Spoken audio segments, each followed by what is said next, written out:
This is an August update on my 112 gallon Average Reef. For the past month I've been pretty busy getting ready to raise my lightning maroon clownfish fry, and that's taken up most of my time. However, I'm still keeping a close eye on my main display tank since this is what I enjoy looking at the most. There have been a few changes this month, including the addition of a new Centerpiece Coral. I shelled out big bucks for this Acanthophyllia. It certainly wasn't cheap, but I think it was definitely worth it. The color and the pattern on this piece is great. When it puffs up, it's huge and it eats like crazy. I haven't had one of these in probably 10 years. Back then they were a lot cheaper, but who knows how much longer they'll be available for. You can see it's actually bigger than any of my fish.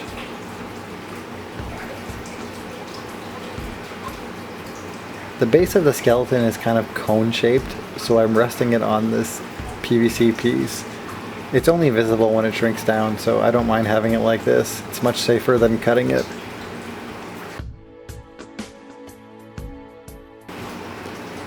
To accommodate the Acanthophyllia, I moved my elegance to the far corner, and it actually looked terrible for a week, almost to the point where I thought I was going to lose it.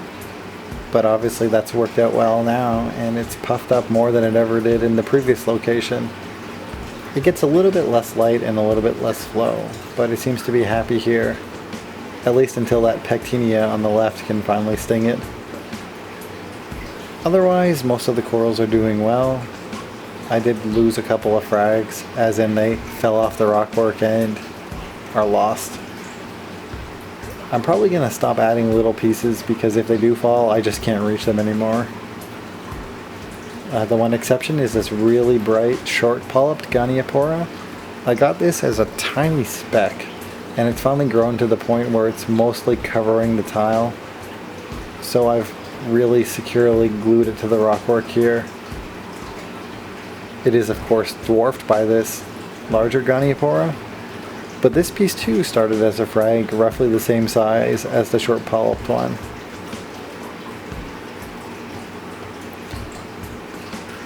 Speaking of big colonies, I may finally break down and cut some of this leather.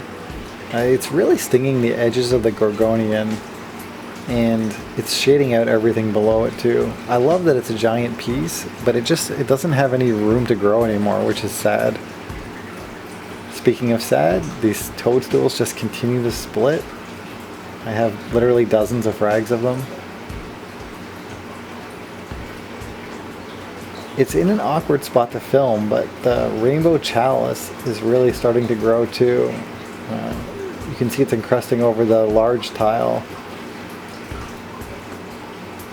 Another chalice, which I guess is a pretty basic one, this Hollywood Stunner, is somehow doing well after being here for months and not doing anything. And then there's this blue lepto. I love this coral. It's a really nice shade of blue. I have lots of frags of it, and it's encrusting everywhere.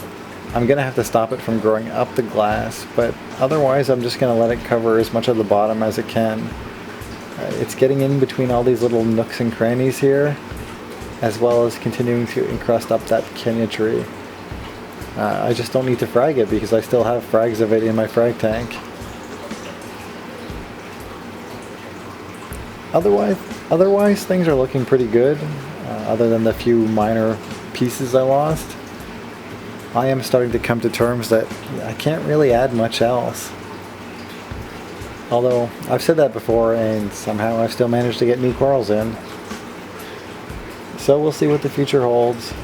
This tank will be my main display, at least until I move, which won't be anytime soon.